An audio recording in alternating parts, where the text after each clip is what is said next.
Akka mooltan kabajamtoota daawwattoota televizyiinii mo'aa oduusaa kanaa isinitti himnaa dursaan gafoota oduu. Saffisni geejjibaa baabura Itiyoo Jibuutii dachaan guddifamuuf akka jedhu ibsame. Fooramiin afyaa'ii naannolee fi magaalotaa adeemsifamaatu jira.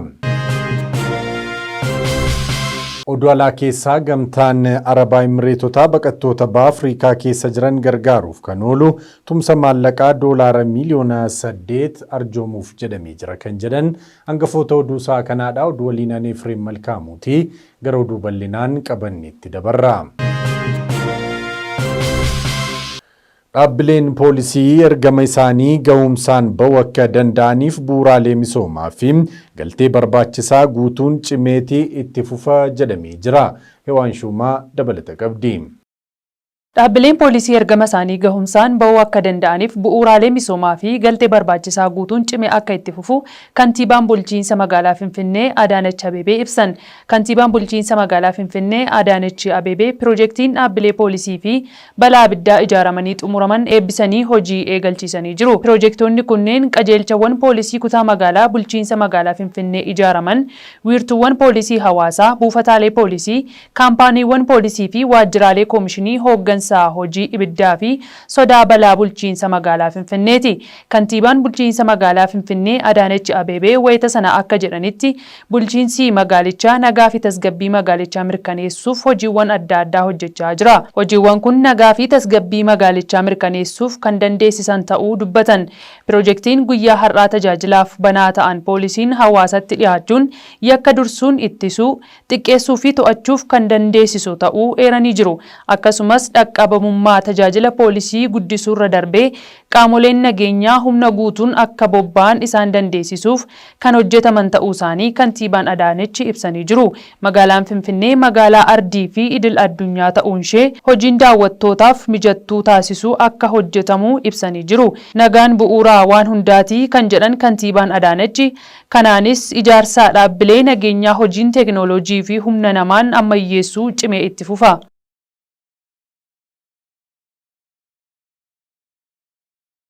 Ministeerri Fayyaa waliin ga'iinsa tajaajila talaallii saffisiisuuf hundiyyuu ga'eesaa baachuutii qaba jedhe Liyaa Taaddasee dabalata oduu kana akka itti aanutti dhiyeessiti. Ministeerri Fayyaa walga'iinsa tajaajila talaallii saffisiisuuf hundi ga'eesaa baachuu qaba jedhee jira. Ministeerri Fayyaa hoogganaan deeskii tajaajila talaallii obbo Malkaamuu Ayyalaw akka jedhanitti talaalliin dandeettii dhibee dandamannaa fi lammii oomishuu danda'uu fi fayya buleessa horachuuf dandeessisuudha. Hojii tajaajila talaallii guddisuu fi babal'isuuf hojjetameen milkaa'inni hedduun galmaa'uu yaadachiisanii bu'aa argame kana itti fufsiisuuf qaamolee qooda fudhattootaa waliin qindoominaan kan hojjetamu ta'uu ibsaniiti jiru. Keessumaa fayyaa haadholii fi daa'immanii fooyyessuuf sagantaan talaallii qooda olaanaa qabaachuun isaa itti amanamee kutannoon hojjetamaa jira jedhan. Haa ta'u malee walga'iinsa talaallii irratti hanqinni akka jiru kaasanii rakkinichi iddoowwan giddugaleessaarraa fageenya irra jiran irratti bal'inaan kan mul'atu ta'uu ibsaniiti jiru. Kunis irra jireessaan rakkoo hubannoo dhabuurraa kan madde ta'uu fi rakkicha furuuf miidiyaalee dabalatee qaamoleen qooda fudhattootaa tumsaan akka hojjetan gaafatanii jiru. Ministeerri Fayyaa tibbana iddoowwan kanneenitti qorichoota lubbuu baraaranii fi talaalliiwwan dirooniin wal ga'uu fi hojii eegaluun kan yaadatamudha. Dilbata darbees naannawaa yaaddoon vaayirasii dhukkuba Maarbarg jirutti qorichoota lubbuu baraaranii fi talaalliiwwan dirooniin raabsameeti jira. Talaalliin qulqullina qabu wal gahuun dandeettii dhibee ittisuu lammiilee cimsuuf kutannoon kan hojjetamu ta'us obbo Malkaamuun mirkaneessanii jiru. Talaalliiwwan ittisa kaanserii fiixee gadameessaa fi dhibee tiruu dabalatee talaalliiwwan idilee hunda lammiilee biraan ga'uuf miidiyaaleen qooda isaanii akka baatanis gaafataniiti jiru. Hojii kana saffisiisuuf tajaajila talaallii idilee irratti ogeeyyii miidiyaalee fi kominikeeshiniif leenjiin hubannoo uumuu kennamus yaadachiisaniiti jiru. Saffisni geejjibaa baabura Itiyoo Jibuutii dachaan guddifamuuf akka jedhu ibsame. Ministeerri geejjibaaf loojistikii saffisa tajaajila geejjiba baabura Itiyoo Jibuutii dachaan guddisuuf akka ta'e ibseetu jira. Ministeerichi geejjiba baaburaa sa'aatiitti kiiloomeetira 60 imalu irraati gara sa'a tokkotti kiiloomeetira 120tti ol guddisuuf akka hojjetaa jiru kan ibse. Obbo Bariyoo Hasan deetaan ministeera geejjibaa fi loojistiksii sararri geejjibaa kun duraan gaafa hojjetamu akka sa'aatiitti kiiloomeetira 120 furguggifamuuf yaadame kan hojjetamu ta'uu ibsanii garuu ammoo sababa rakkoo nageenyaa fi hanna qaama bu'uura misooma baaburaa kanarra gahaa tureen adeemsi ariitii baabura Itiyoo-Jibuutii gadi bu'uu kan dubbatanii kanarraas kan ka'e saffisi baabura kanaa gara sa'aatiitti kiiloomeetira 40 akka bu'e ture eeruudhaan sana booda hojii nageenyaa fi hordoffii hojjetame jedhaniin amma kana saffisa geejjibaa baabura biyyattii kana gara sa'aatiitti kiiloomeetira 60 guddisuun danda'ameera kan jedhani kana booda saffisa geejjiba baabura Itiyoo-Jibuutii gara sa'aatiitti kiiloomeetira 120tti ol guddisuuf kaayyeeffachuu deetaan ministeeraa kun saniitu jiru. Investimentiin Hindi Itoophiyaa keessatti taasisaa jirtu doolaara biliyoona 5 ol darbe jedhame. Itoophiyaatti ambaasaaddarri Hindii Anil Kumar Raayi Hindi Itoophiyaa keessatti doolaara biliyoona 5 ol gama investimentiin baasuun hirmaataa jiraachuu kan dubbatani. Ambaasaaddarri Raayi sochiin abbootiin qabeenyaa Hindi Itoophiyaa keessatti taasisaa jiran dabalaa dhufuus ibsanii jiru. Hindiin Itoophiyaa keessatti hojiiwwan investoroota gurguddoo hojjechaa jirtu keessaa tokko yoo taatu hanga ammaatti doolaara biliyoona 5 ol hojiiwwan investimentiif oolchuu fi kan biraallee doolaara biliyoona 1.5 ol hojiirra oolchuuf qophii irra jira jechuun ambaasaaddarri Raayi kan himani. Investimentiiwwan kunneen dameewwan tarsiimoo kanneen akka teeknooloojii fi indastirii guddisuuf kan xiyyeeffatan ta'uun ibsamee jira. Dabalataanis investimentiiwwan kunneen harki caalaan dameewwan akka fayyaa, qoricha oomishuu fi qonna madda sharafaalaa murteessaa ta'e argamsiisuuf warshaalee huccuu fi akkasumas dameewwan akka konkolaataattis babal'isuuf hojjechaa jiran jechuun ambaasaaddarri Raayi beeksisaniiru. Daldalli biyyoottan lameen gidduu kan akka fooyya'u taasise fooyya'insa imaammata diinagdee Itiyoophiyaan fudhatte ta'uu kan ibsan ambaasaaddarri Raayi sochiin Hindi Itiyoophiyaa keessatti gama diinagdeen hirmaataa jirtuun lammiilee Itiyoophiyaa 75,000 oliif carraa hojii banamuu ibsuu isaanii tajaajilli oduu Itiyoophiyaa gabaaseetu jira. Dhaabbatni gargaarsaa guddichaa faawundeeshinii Afrikaan Hooldiing hundeeffamuun himame. Dabalata oduu kanaa Gammachuu Tasammaa akka itti aanutti qindeessee jira. Sirni baniinsa hundeeffama dhaabbata gargaarsaa faawundeeshinii Afrikaan Hooldiing guddichaa geggeeffamee jira. Dhaabbanni Afrikaan Hooldiing Group hojii tola ooltummaa kanaan dura bifa faca'een hojjechaa ture caasaan gurmeessuun faawundeeshinii haaraa hundeessee jira. Sirni baniinsa faawundeeshinii Afrikaan Hooldiing walta'iinsa eebba abbootii amantaa fi gootota biyyaaf aarsaa kaffalaniin saaqamee jira. Sirnicha irratti haasaa baniinsaa kan taasisan hojii gaggeessaan olaanaan dhaabbata Afrikaa Hooldiing Group obbo Darajjee Maamuyyee dhaabbatichi xiiqii hiyyummaa keessaa ba'uu jedhuun akka hundaa'ee ibsaniiru. ባለ አክሲዮኖች የአፍሪካ ሆልዲንግ ግሩፕ ማኔጅመንት ሰራተኞች ጥሪ የተደረገላችሁ እንግዶች በሙሉ እንኳን በሰላም መጣችሁ። የዘመናት የናንተ የሁላችን የኢትዮጵያውያን ፍላጎት ወደ ሆነው ከግል በግል ጥረት ይልቅ በአብሮነት የሚሰራ ጥረት ወደሚበልጥበት የሚማር የሚደምር አዲስ ነገሮችን የሚወስድ የሌሎችን የጋራ የሚያደርጉ ነገሮች ለማህበረሰቡ ለሀገራችን ለአፍሪካ የሚጠቅም ነገር የሚደምር እሳቤ አለ በሚል ፕራግማቲክ ማለት ነው። ፕሪንሲፕልድ ማለት መርሆ አለው። ዝም ብሎ ማንም እንደፈለገ መሄድ አይችልም። ኦቦ ደረጀን ተደበሉን ረኮን ጉዳ ብየ ኬኛ ቶኩማ ዳቡ አከተ ካሰኒ ገርቡማ ዲነግዴ ጀላ ወለቦሙፍ ብሊሱማ ያዳ ኡሙን በዳዲና ዳሎታፍ ደርቡ ፊዱን አካደንዳሙ ሁበቺ ሰኒሩ የሰው ዘር መገኛ የሆነ አገር የዲሞክራሲ መገኛ የሆነ አገር እንዴት ድሃ ከመሆንም አልፎ ምንድነው ያባላን እንደዚህ የክፋት አይነት የሚታይበት አገር ተምሳሌት ለምን ሆነ? አቀማመጣችን አየር ሁኔታችን ለዓለም ቁልፍ በሆነ ቦታ የተቀመጥንና ዓለም የተስማማበት የሰው ዘር መገኛ ሆነን ምን ነካን? ጠቅላይ ሚኒስትራችን ብልጽግና መደመር ካሉ ማግስት ውስጤ ሲብላላ የነበረው መልክ ሰጡትና መደመር ሲሉ ለካ መደመር ማለት ድር ቢያብር አይደለም እንዴ? ድር ቢያብር ቢደመር ማለት ነው። መደመር የጠቅላይ ሚኒስቴራችን እሳቤ አይደለም እንዴ? ሲነርጂ ይለዋል ዶክተር ስቴቨን ኮቬ አሜሪካዊ ነጭ። የዘመኑ እስካሁን ከሱ የተሻለ አለ ብዬ አላስብም። በኢኮኖሚክስ በሉት፣ በማህበራዊ አስተዳደር በሉት፣ በሊደርሺፕ በአመራር በሉ ሲነርጂ ይላል። አንድ ሲደመር ሁለት ይበልጣል ከሶስት።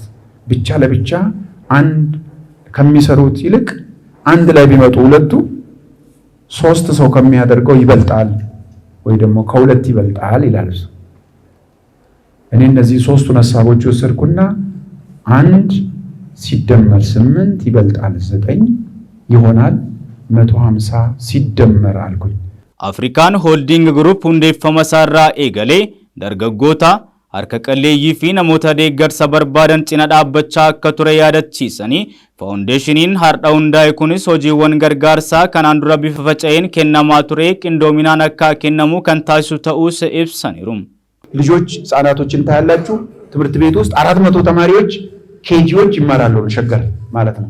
በከፍተኛ ክብር ሄደን ተሸልመን በከፍተኛ ክብር እውቅና ተሰጥቶ በሚዲያ አስተላልፎ ዶክተር ተሾመ የሸለመን ነው ማለት ነው። ይሄንን ስናደርግ አንደኛ ማህበራዊ ኃላፊነት ነው የምንወጣው፣ ሁለተኛ ደግሞ ለካምፓኒው ከፍተኛ ጥቅም እንዳለው ስለምናቅ ነው ማለት ነው። የ130 እናቶቹ ተመርጦ 54 ምጣድ አድርገን ከዛ ውስጥ የተወሰነውን እንጀራ አስጀምረናል።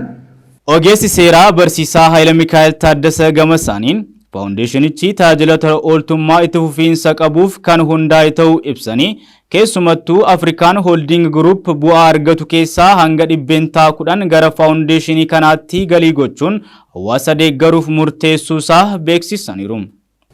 በተቋቋመለት ዓላማ መሰረት ማለት ነው። ቀደም ተገልጿል። ከትርፉ ከ1% እስከ 10% ለበጎ አድራጎት ስራዎች እንደሚያውል በስትራቴጂው ላይ ገልጿል።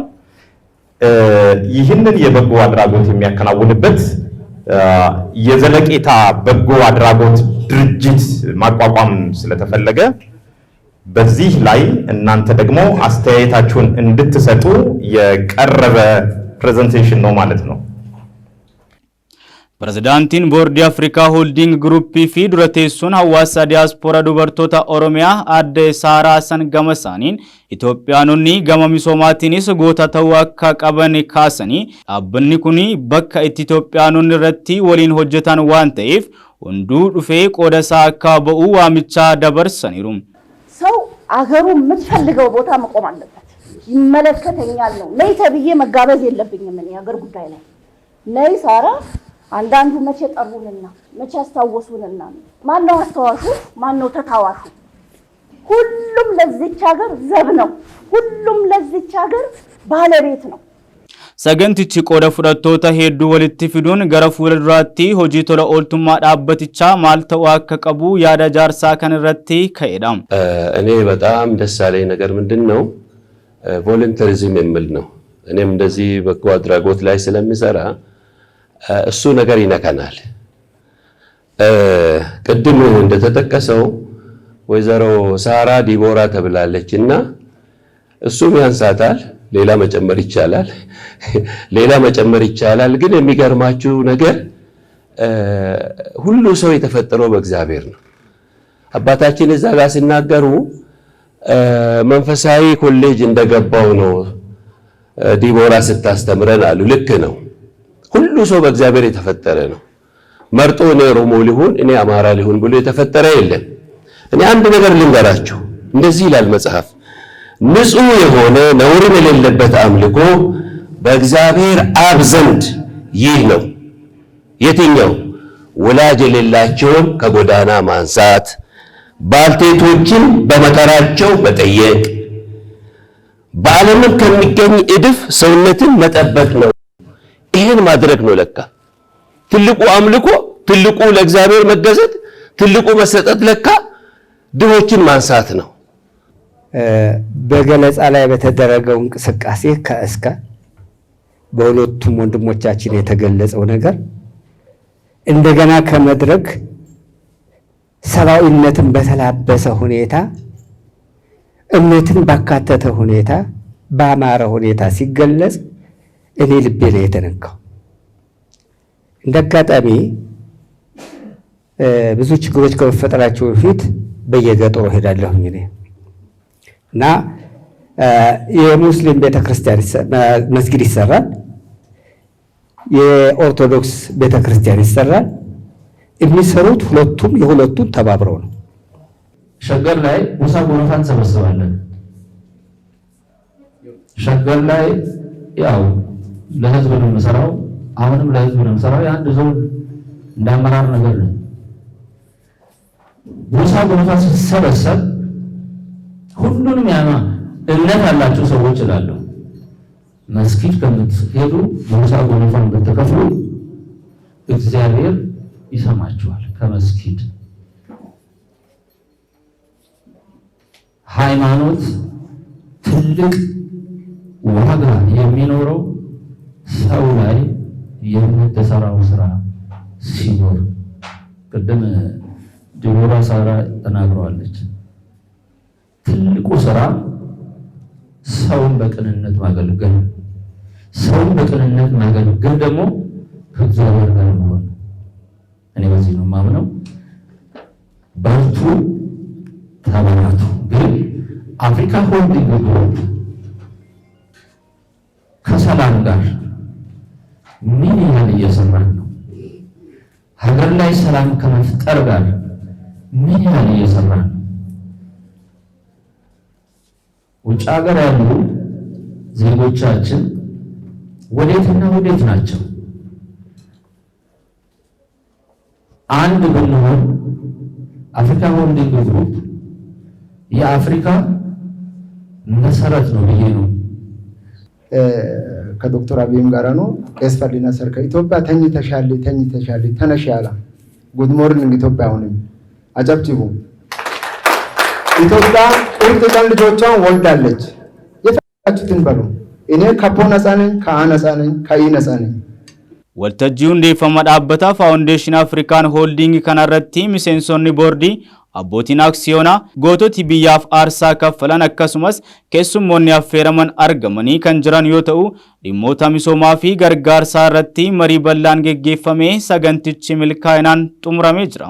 Kana malees mootii kolfaa jedhamuun addunyaa irratti kan beekaman maaster Balaachoo Girmaa biraandii ambaasaaddara dhaabbata gargaarsa faawundeeshinii afrikaa hooldiing ta'uun muudamaniiru. Yuunivarsiitiin Finfinnee sadarkaa addunyaatti dorgomaa taasisuuf hojjetamaa jira jedhame. Hundeeffama Yuunivarsiitii Finfinnee waggaa 75ffaa sababeeffachuun fooramiin guddina muummee barnoota herreegaa irratti xiyyeeffate adeemsifamee jira.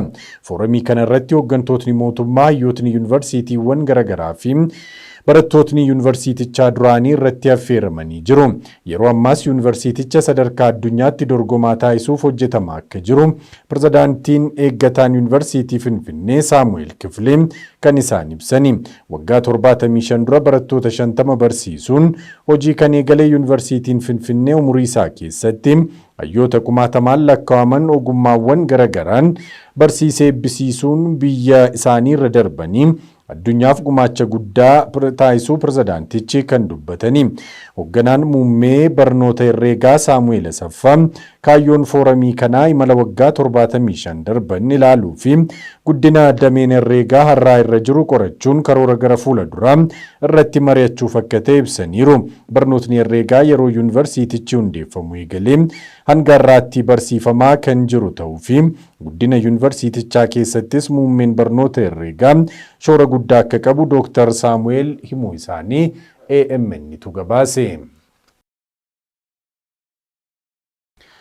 Kan dhaggeeffataatii jirtan oduu televizyiinii Mo'arraa simbira dhaqqabaati jirudha. Gara oduuwwan biyya alaatii arganneetti wayita dabarru ammoo gamtaan Arabaa Imireetota baqattoota baha Afrikaa keessa jiran gargaaruuf kan oolu tumsa maallaqaa doolaara miliyoona 8 arjoomuuf jedhame. Dhaabbanni gargaarsaa gamtaa Imireetota Arabaa jaarmiyaa gargaarsaa namoomaa Norweeyaan Refuge Council jedhu waliitiin baqattoota baha Afrikaa keessa jiran gargaarsa dhiyeessuuf walii waliigaltee kan mallatteessee jiru. Gargaarsi kun biyyoota baqattoota simatan kanneen akka Itoophiyaa fi Yugaandaa keessatti hawaasa baqattoota qubsiisan deeggaruufis ni oola jedhamee jira. Waliigaltee kana hoogganaan loojistiksii dhaabbata gargaarsa gamtaa Imireetota Arabaa Rashid Salim Al-Shamsi barreessaa jaarmiyaa gargaarsaa NRC Jaan Igland waliin bakka Noorweetti ambaasaaddarri gamtaa Imireetota Arabaa Faatimaa Kaamis Salim Kaalfaan Almaazurii argamanitti waliigaltee kana mallatteessaniiti jiru. Akkaataa waliigaltee kanaatiinis gamtaan Imireetota Arabaa biyyoottan baqattoota qubsiisan kanaaf gargaarsa doolaara miliyoona 8 akka dhiyeessu eeramee jira. Wayita kanas Yuunaayitid Arab Imireetiin baqattoota Afrikaatti sababa goolama deemaa jiruun qe'ee baqatan akka itti fuftu ibsu miidiyaan Gulf Today jedhamu gabaaseetu jira. Chaayinaan Taayiwaan akeekkachiisuuf naannoo daangaatti shaakala waraanaa eegalteetu jirti. Meeroon Lammii dabalata qabdi. Chaayinaan naannoo Taayiwaanitti shaakala waraanaa naannolee ijoo odola kanaa to'achuu fakkaatu gaggeessaa jirti. Kunis akeekkachiisa humnoota isheerraa adda ba'aniif akka ta'e ibsite. Shaakala dhukaasa kallattiin taasifamu kana keessatti humni raayyaa ittisa biyyaa, humni galaanaa, humni qilleensarraa fi humni rookeettii kan dabalatu ta'uu waraanni Raashiyaa beeksisee jira. Shaakalli waraanaa maqaa ergama haqaa yookiin Justice Mission 2025 jedhu moggaafame kun gurgurtaa meeshaa waraanaa guddaa kan gatii doolaara biliyoona 11 baasu Ameerikaan Taayiwaanitti gurguruu beeksisuu hordofeeti. Tarkaanfiin kun Beijing akka malee kan mufachiise yoo ta'u, deebii kanaafis dhaabbilee ittisaa Ameerikaarra quqqubbii keessee jirti. Taayiwaan bara kana ittisa ishee guddisuudhaaf carraaqqiin goote Beijing kan odola kanaa akka qaama isheetti ilaaltu jettu aarsee jira. Waajjirri pireezidaantii Taayiwaan shaakala Chaayinaa kana qeequudhaan seera idil addunyaa kan cabsu jedhe. Ministeerri ittisaa Taayiwaan akka jedhetti xiyyaarotaa fi dooniiwwan Chaayinaa naannoo Taayiwaan marsaa jiran adda baasuu eeruudhaan humna waraanaa isaanii fi sirna misaayilaa qopheessuun haala jiru hordofaa jiraachuu ibse. Humnoonni ishee Taayiwaan ittisuu fi uummata keenya eeguuf qophii olaanaa irra akka jiran ministeerichi beeksisee jira. Shaakalli waraanaa Chaayinaan taasiftu tokko tokko kan jalqabame yoo ta'u, shaakalli waraanaa guddaan kibxataa sa'aatii biyya keessaa sa'aatii 8tti akka raawwatamus ibsamee jira. Chaayinaan Taayiwaan waliin nagaadhaan walitti deebi'uudhaaf yeroo hundumaa karaa nagaanis karaa humna waraanaanis yaalii taasiftu hin dhaabne. Bara 2022 irraa eegalee Beijing shaakala waraanaa Taayiwaan keessatti taasifamu cimsitee jirti. Shaakalli waraanaa Chaayinaan dhiyeenyaa Taayiwaan keessatti taasifte baatii eeblaa keessa kan gaggeeffame yoo ta'u, buufata doonii ijoo fi dhaabbilee anniisaa irratti yaalii haleellaa taasisee ture. Pireezidaantiin Taayiwaan Laayi Ching-tee Taayiwaan shaakala waraanaa mataa ishee gaggeessitii jedhani. Laayi erga aangoo qabatanii as waldhabdee Beijing waliin qaban dabalaa dhufe keessatti baasii ittisaa guddisuu fi dandeettii ittisaa biyyattii kana guddisuudhaaf dhaadatanii jiru. Baatii waxabajjii keessa pireezidaantiin Taayiwaan balaa diinummaa irraa of eeguudhaaf sirna ittisa qilleensaa cimaa ijaaruu isaanii beeksisanii jiru. Shaakala torban kana Taayiwaan Strait keessatti gaggeeffamus sansalata odolaan ala ofirraa ittisuuf kan kaayyeffate ta'uu waraanni Chaayinaa beeksisee jira. Jaappaan Chaayinaan Taayiwaan yoo haleelte humnoonni Jaappaan Taayiwaaniif birmachuu akka danda'an erga ibsiteen booda hariiroon Chaayinaan Jaappaan waliin qabdu gadi bu'ee jira. Chaayinaan mormii cimaa gochuudhaan lammiileen ishee gara Jaappaanitti akka hin imalleellee akeekkachiiftee jirti. Jalqaba baatii kana Jaappaan xiyyaaronni waraanaa Chaayinaa xiyyaarota Jaappaan irratti raadaaraa erga cufaniin booda mormamtee kan turte yoo ta'u, Beijing ammoo Tookiyoon shaakala leenjii irratti humnoota ishee rakkisaa jirti jechuun himatte. Taayiwaan odola qarqara galaanaa kibba baha Chaayinaa irraa kiiloomeetira 160 fagaattee kan argamtudha. Oduusaa kanaaf qabannee goolabuu keenyaan dura hangafoota isaanii irra deebi'uutiin isin yaadachiisa. Saffisni geejjiba baabura Itiyoo Jibuutii dachaan guddifamuuf akka jedhamu ibsame. Fooramiin Afyaayii naannolee fi magaalotaa adeemsifamaatu jira. Gamtaan Arabaa Imireetota baqattoota Afrikaa keessa jiran gargaaruuf kan oolu tumsa maallaqa doolaara miliyoona 8 ta'uu arjoomuuf jedhameetu jira kan jedhan hangafoota oduusaa kanaa turanii oduu waliin ani Efreem Malkaamuun ture qophiileen televizyiinii mo'afan biroon itti fufuu turtii gaarii.